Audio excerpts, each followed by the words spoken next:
नमस्कार दोस्तों, good evening. आपका एनके स्टडी के यूट्यूब चैनल पर एक बार फिर से स्वागत है। दोस्तों, आज का ये वीडियो नंबर 7 है और इग्नू असिस्टेंट रजिस्ट्रार एग्ज़ाम 2021 के संबंध में यह वीडियो बनाया गया है। और इस वीडियो का जो टॉपिक है पर्सनल एडमिनिस्ट्रेशन है, अर्थात कार्मिक प्रशासन है। कार्मिक प्रशासन से संबंधित इस वीडियो में कुछ महत्वपूर्ण प्रश्नों का कलेक्शन किया गया है, जिसे आप लोग ज़रूर देखें। दोस्तों, अगर यह वीडियो आपको पसंद आता है तो इसको एक लाइक ज़रूर करें तथा साथ ही साथ चैनल पे नए हैं तो इसको ज़रूर से सब्सक्राइब करें। तो बढ़ते हैं आज के प्रश्न पे, जो कि असिस्टेंट रजिस्ट्रार एग्ज़ाम 2021 के संबंध में है, पर्सनल एडमिनिस्ट्रेशन अर्थात कार्मिक प्रशासन। तो प्रश्न नंबर 1 है, who said that public service is a professional institution of permanent salaried and skilled officer? Option A Parkinson, B P H Appleby, C Tomlin commission, D Finer. तो दोस्तों, इसमें बोला जा रहा है कि who said that public service is a professional. किसने कहा था कि public service is a professional? जो पब्लिक सर्विस होता है अर्थात लोक सेवा होती है, इज अ प्रोफेशनल होता है, प्रोफेशनल इंस्टीट्यूशन ऑफ परमानेंट होता है अर्थात लोक सेवा, स्थायी, सैलरीड वेतनभोगी, एंड स्किल्ड ऑफिसर्स और कुशल अधिकारियों की व्यावसायिक संस्था है। मैं फिर से एक बार रिपीट कर देता हूँ। इसमें कहा जा रहा है कि लोक सेवा स्थायी, वेतनभोगी और कुशल अधिकारियों की व्यावसायिक संस्था है। यह किसने कहा था? तो जो आपके ऑप्शन है, पार्किंसन है, बी है पी एच एप्पलबी है, सी टॉमलिन आयोग या डी फाइनर। तो दोस्तों, इस प्रश्न का जो सही उत्तर है डी है, फाइनर। फाइनर ने कहा था कि लोक सेवा स्थायी, वेतनभोगी और कुशल अधिकारियों की व्यावसायिक संस्था है। बढ़ते हैं प्रश्न नंबर 2 की तरफ। प्रश्न नंबर 1 का जो सही उत्तर है फाइनर।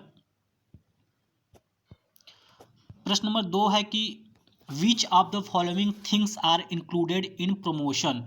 आपको बताना है कि विच ऑफ द फॉलोइंग, इनमें से कौन इंक्लूडेड इन प्रमोशन, प्रमोशन अर्थात पदोन्नति में शामिल है।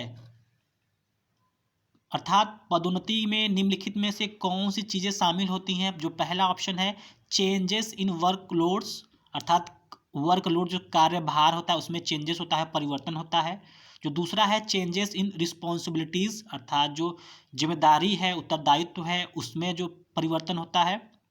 जो तीसरा ऑप्शन है चेंजेस इन डिजिग्नेशन, अर्थात जो पद नाम होता है उसमें चेंजेस होता है, उसमें परिवर्तन होता है। या चेंजेस इन पे, या तो वेतन में परिवर्तन होता है। दोस्तों, इस वीडियो को पॉज करके आप इसको सोच सकते हैं कि अगर किसी का पदोन्नति यहाँ पे होता है तो पदोन्नति होने के साथ साथ उसमें कौन कौन सा चेंज देखने को मिलेगा।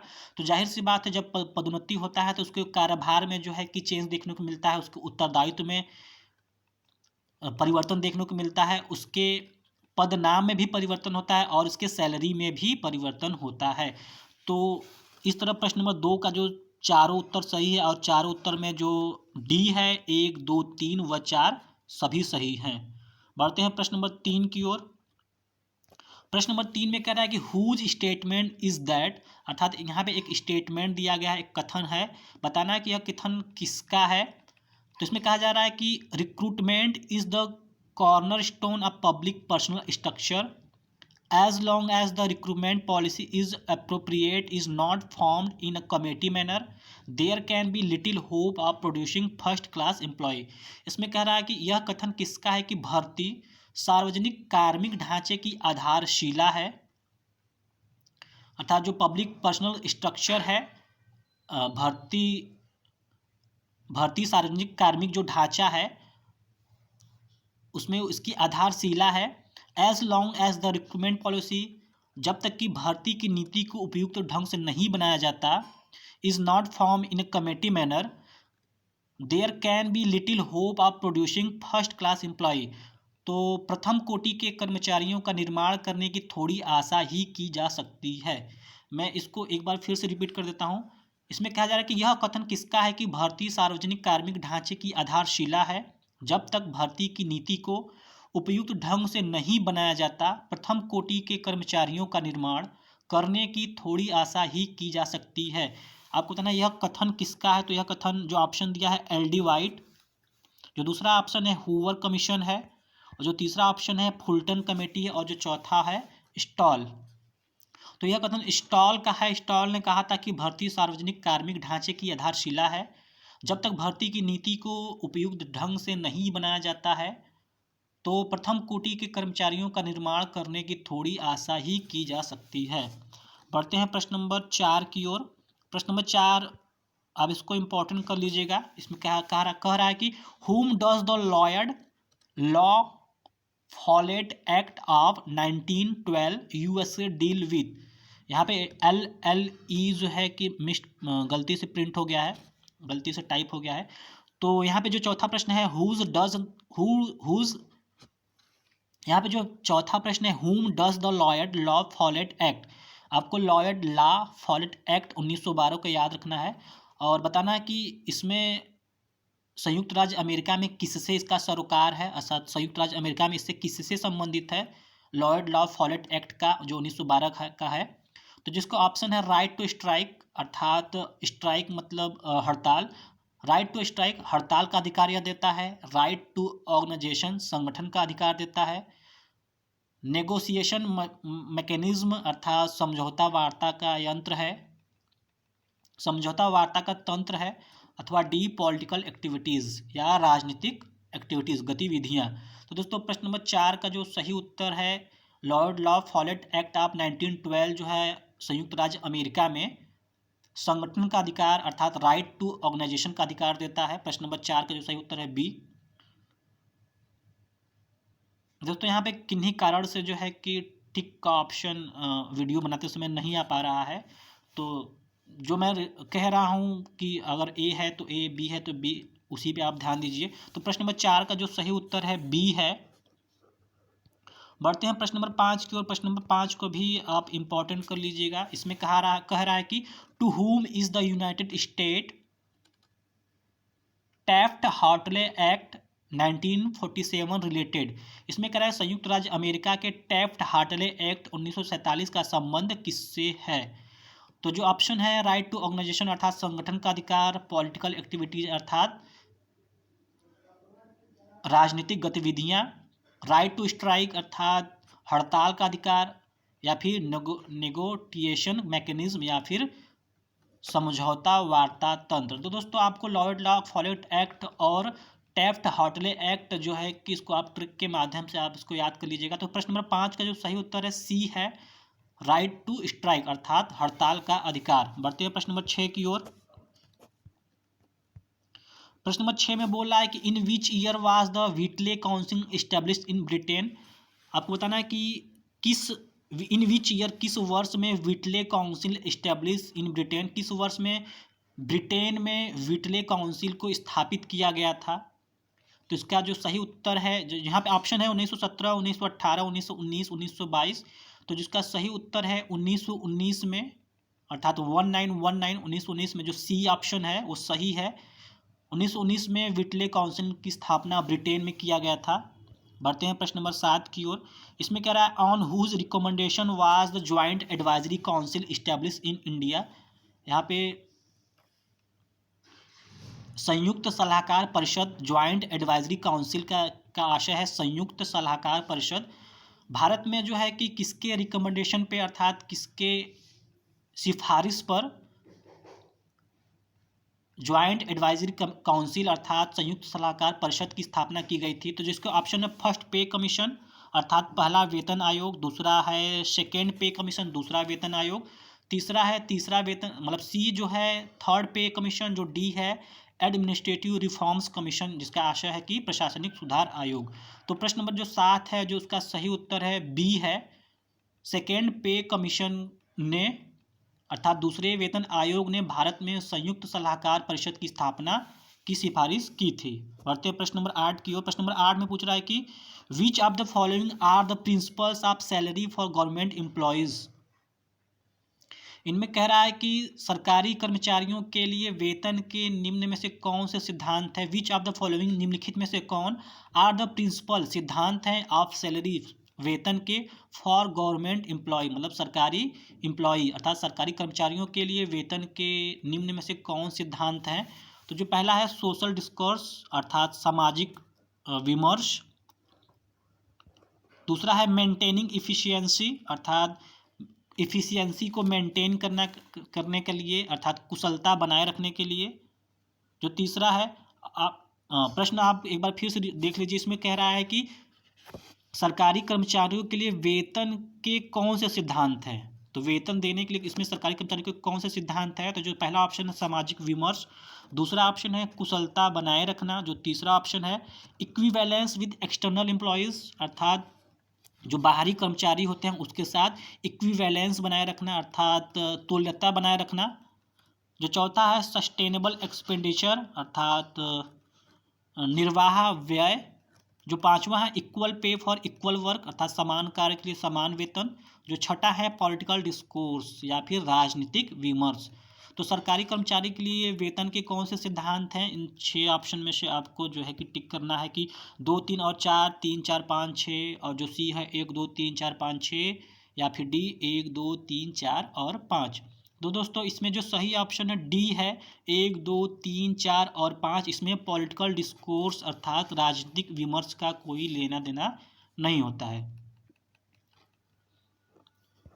बढ़ते हैं प्रश्न नंबर 9 की ओर। दोस्तों उससे पहले अगर आप जो है कि असिस्टेंट रजिस्ट्रार, इग्नू के असिस्टेंट रजिस्ट्रार का वीडियो देखना चाहते हैं, और भी वीडियो जो इस वीडियो के डिस्क्रिप्शन बॉक्स में सारे जो अब तक के 6 वीडियो बने हैं उसका लिंक उपलब्ध है, वहाँ पे जाके दे सकते हैं, या फिर इस चैनल को सब्सक्राइब करें। इसका प्लेलिस्ट बना हुआ है इग्नू असिस्टेंट रजिस्ट्रार 2021 के नाम से, वहाँ पे जाके आप सारे के सारे वीडियो देख सकते हैं। तो बढ़ते हैं प्रश्न नंबर 9 की ओर। इसमें कह रहा है कि ऑफिसर और create work for others whose statement is this. यह स्टेटमेंट किसका है कि ऑफिसर और क्रिएट वर्क फॉर अदर्स। जो अधिकारी होते हैं, जो ऑफिसर होते हैं, वो क्रिएट करते हैं, वर्क को क्रिएट करते हैं, कार्य को क्रिएट करते हैं फॉर अदर्स, दूसरे के लिए। अर्थात अधिकारी एक दूसरे के लिए काम निर्मित करते हैं। कथन किसका है। तो जो पहला ऑप्शन है पीटर ड्रकर, दूसरा है बी है रैमजो रैमजे म्योर, जो तीसरा है सी है पार्किंसन है, या फिर डी फाइनर।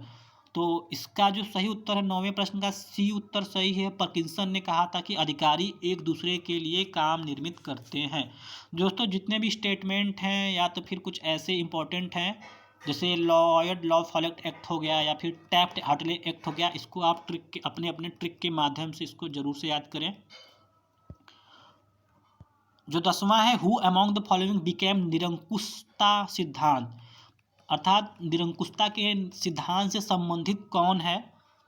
तो जो ऑप्शन है रैमजे म्योर है, बी है हार्लैंड क्लीवलैंड, सी है एफ मार्क्स, या फिर डी लॉर्ड हेवर्ड। तो इसका जो सही उत्तर है निरंकुशता के सिद्धांत से, निरंकुशता के नए सिद्धांत से लॉर्ड हेवर्ड संबंधित हैं। बढ़ते हैं प्रश्न नंबर 11 की ओर। 11 में कह रहा है कि whose development of men and women in service is an essential part of the process, the right promotion at the right time, whose statement this। इसमें भी एक स्टेटमेंट पूछा है कि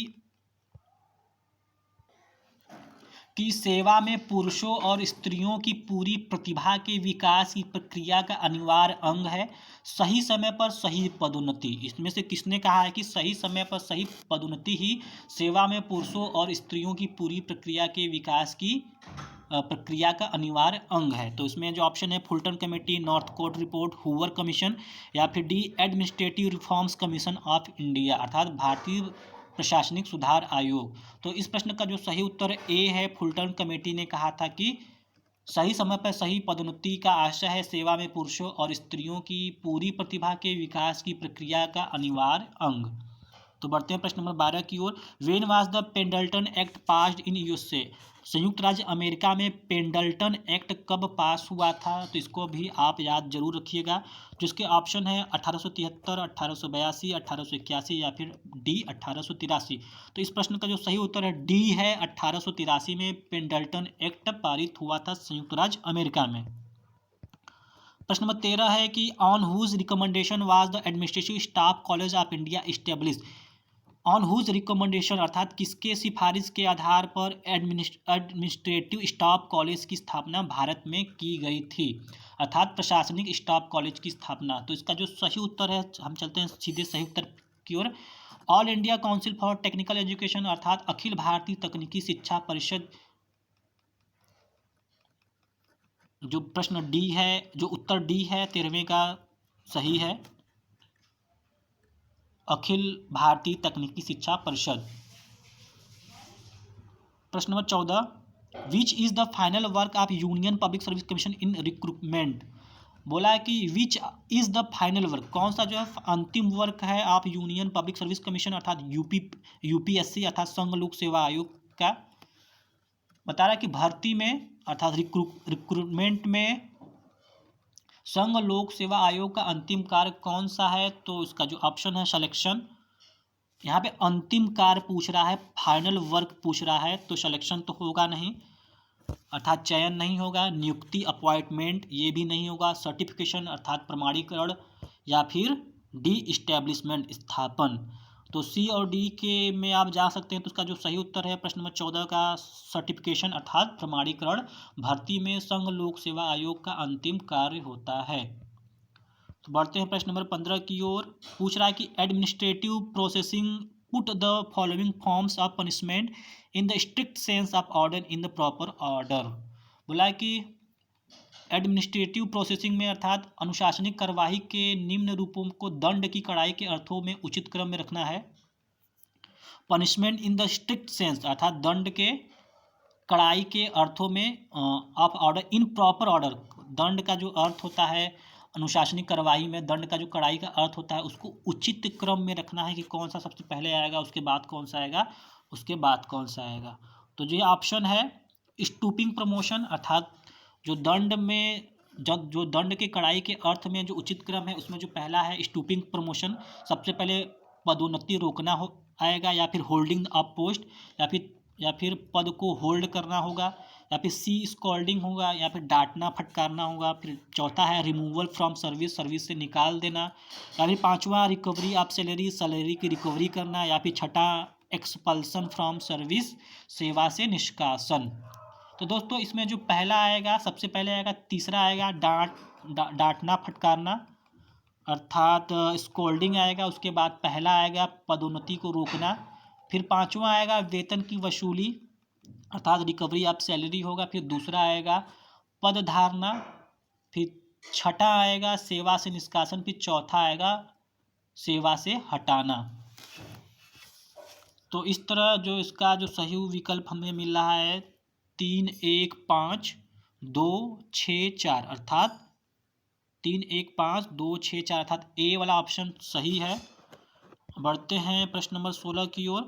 कह रहा है कि who set up Whitley council in Britain was it on recommendation. Britain में व्हिटले काउंसिल की स्थापना किसकी सिफारिश पे यहाँ पे की गई है, ये प्रश्न पूछा है कि ब्रिटेन में व्हिटले काउंसिल की स्थापना किसकी सिफारिश की गई थी। जो प्रश्न नंबर जो ऊपर जो प्रश्न पूछा था कि ब्रिटेन में व्हिटले काउंसिल की स्थापना किस वर्ष की गई थी, तो 1919 है। अब यहाँ पे पूछ रहा है किसकी सिफारिश पे की गई थी, तो उसका जो सही उत्तर है बी, रैमजे बर्निंग कमेटी के सिफारिश पे की गई थी ब्रिटेन में व्हिटले काउंसिल की स्थापना। प्रश्न नंबर 16 का सही उत्तर है बी, रैमजे बैनिंग कमेटी। प्रश्न नंबर 17 है which of this countries gives the right to strike to its public servant. Which of this countries, इनमें से कौन से कंट्री ने राइट टू स्ट्राइक अर्थात हड़ताल का अधिकार दिया है टू इट्स पब्लिक सर्वेंट, अपने पब्लिक सर्वेंट को हड़ताल का अधिकार किसने दिया है, तो उसका जो सही उत्तर है सी है, फ्रांस ने अपने लोक सेवकों को हड़ताल का अधिकार देता है। तो प्रश्न नंबर 17 का सही उत्तर है सी। प्रश्न नंबर 18 की ओर बढ़ते हैं। Put the step of starting administrative processing in proper order.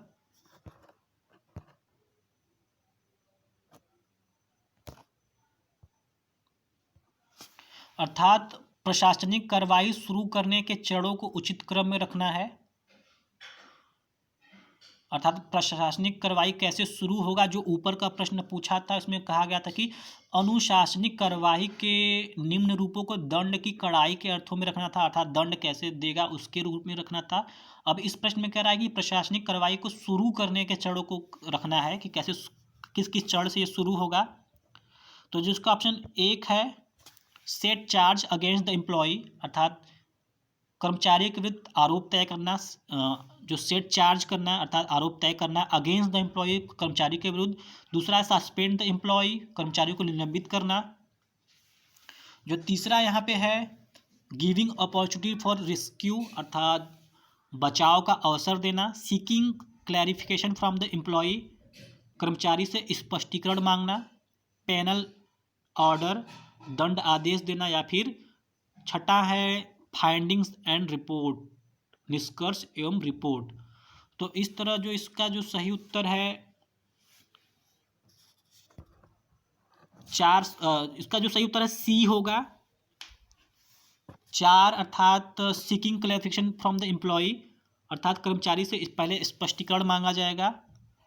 उसके बाद पहला ऑप्शन सही है कि सेट 4 अगेंस्ट द एम्प्लॉय के विरुद्ध चार्ज सेट किया जाएगा। जो फिर दूसरा आएगा सस्पेंड द एम्प्लॉय को तत्काल सस्पेंड कर देना। फिर तीसरा ऑप्शन आएगा उस सस्पेंड करने के बाद जो है कि फिर जो प्रक्रिया जो शुरू होगी तो उसको बचाव का अवसर देना होगा। फिर जो छठा ऑप्शन आएगा उसके बाद बचाव के अवसर देने के बाद जो है कि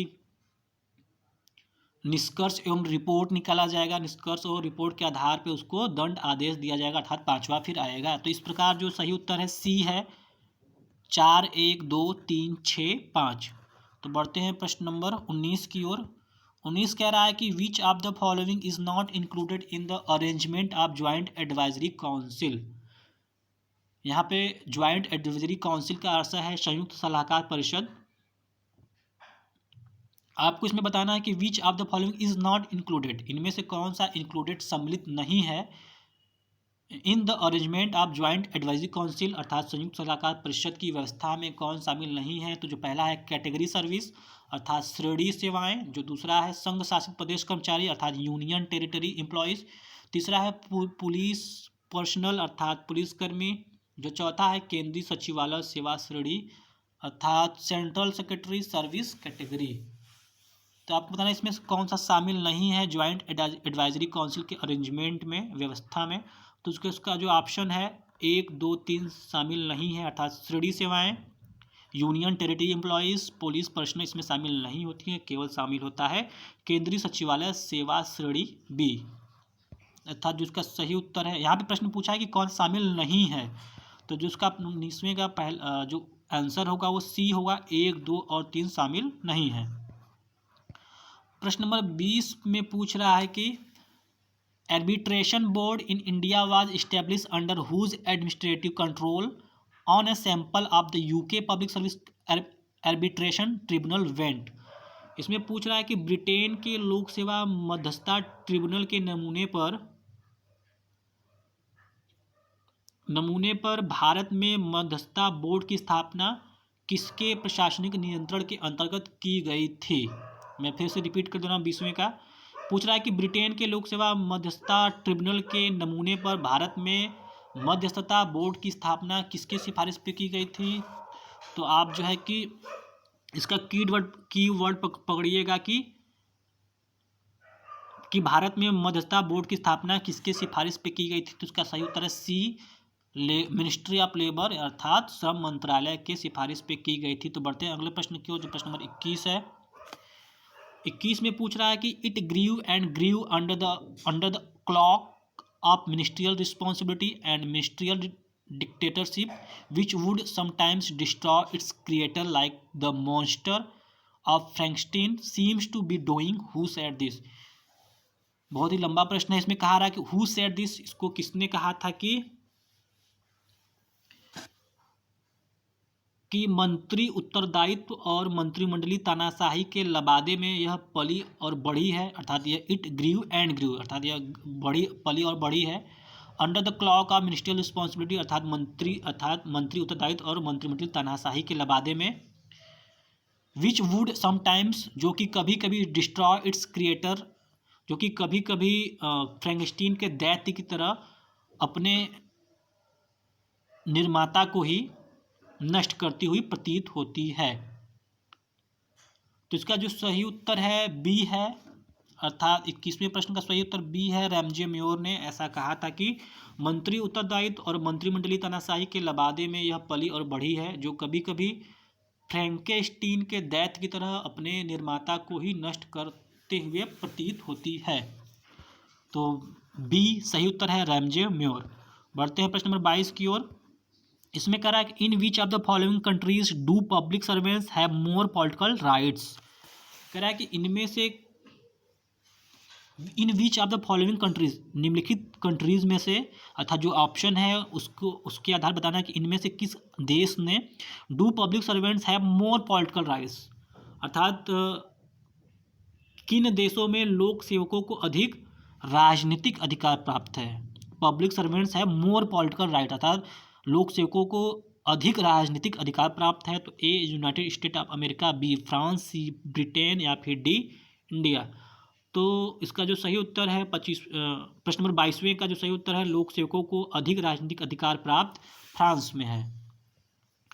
प्रश्न नंबर 23 की ओर चलते हैं। To whom is the Hatch Act 1939 of the United State related. बोला है संयुक्त राज्य अमेरिका के हैच एक्ट 1939 का संबंध किससे है। दोस्तों, इस वीडियो में जितने भी एक्ट आए हैं या फिर कथन आए हैं, उसको आप जरूर से जो है कि एक बार अपने आधार पे, अपने ट्रिक के आधार पे इसको जरूर से याद करें। तो यहाँ पे हैच एक्ट 1939 का संबंध बताना है। और यहाँ पे एक प्रश्न और भी बन जाता है कि हैच एक्ट 1939 का संबंध किस देश से है। तो प्रश्न ये पूछ रहा है कि संयुक्त राज्य अमेरिका में हैच एक्ट 1939 का संबंध किससे है। तो यहाँ पे जो सही उत्तर है, यहाँ पे दिया है कि राइट टू ऑर्गेनाइजेशन अर्थात संगठन का अधिकार, राइट टू स्ट्राइक हड़ताल का अधिकार, C political activities of public servant लोक सेवकों की राजनीतिक गतिविधियाँ, या फिर डी नेगोशिएटिंग मैकेनिज्म या फिर समझौता वार्ता तंत्र। तो इसका सही उत्तर है सी है, political activities of public servant अर्थात लोक सेवकों की राजनीतिक गतिविधियाँ।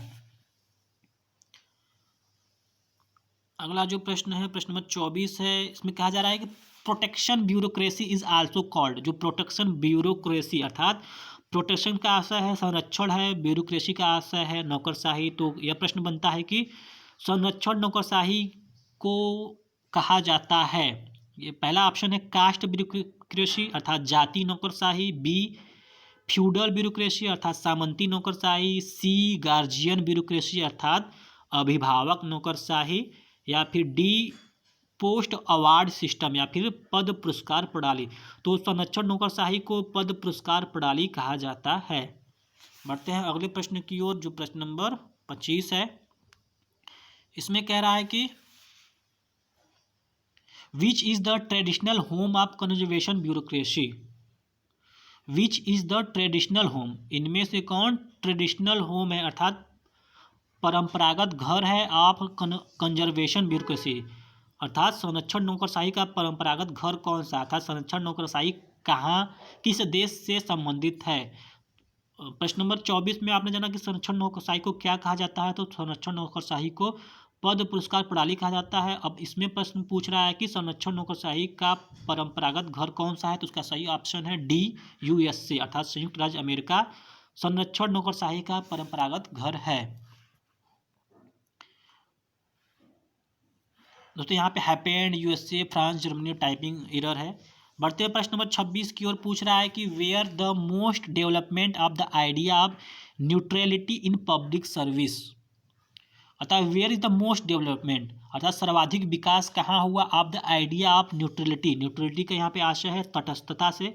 इन पब्लिक सर्विस लोक सेवा में जो है कि तटस्थता का विकास सबसे ज़्यादा कहाँ हुआ है। तो इसका जो सही उत्तर है, ऑप्शन जो दे रहा है कि USA, option B France, C Britain, D option C है जर्मनी, ऑप्शन डी है ब्रिटेन। तो इसका सही उत्तर है लोक सेवा में तटस्थता के विचार का सर्वाधिक विकास ब्रिटेन में हुआ। प्रश्न नंबर 27 और ये शायद जो है कि इस वीडियो का लास्ट प्रश्न है। इसमें कह रहा है कि bureaucracy is the value of parliamentary democracy who said this statement. Who said this statement, इनमें से किस यह स्टेटमेंट यह कथन किसका है कि bureaucracy is the value of parliamentary democracy, अर्थात नौकरशाही is the value of parliamentary democracy. नौकरशाही जो है संसदीय जनतंत्र की वैल्यू कीमत है। प्रश्न नंबर 27 का आशा है कि किसने कहा था कि नौकरशाही संसदीय जनतंत्र की कीमत है। तो इसका जो सही उत्तर है, ऑप्शन जो दे रखा है इसमें, Finer, Ramsay Muir, F M Marx, Herbert Morrison. तो इसका जो सही उत्तर है डी है, हर्बर्ट मॉरिसन ने नौकरशाही संसदीय जनतंत्र की कीमत को कथन के रूप में मतलब कहा था।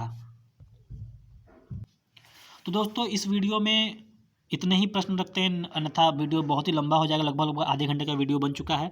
तो इग्नू असिस्टेंट रजिस्ट्रार एग्जाम 2021 का ये वीडियो नंबर 7 था, जो कि पर्सनल एडमिनिस्ट्रेशन पे बेस्ड था।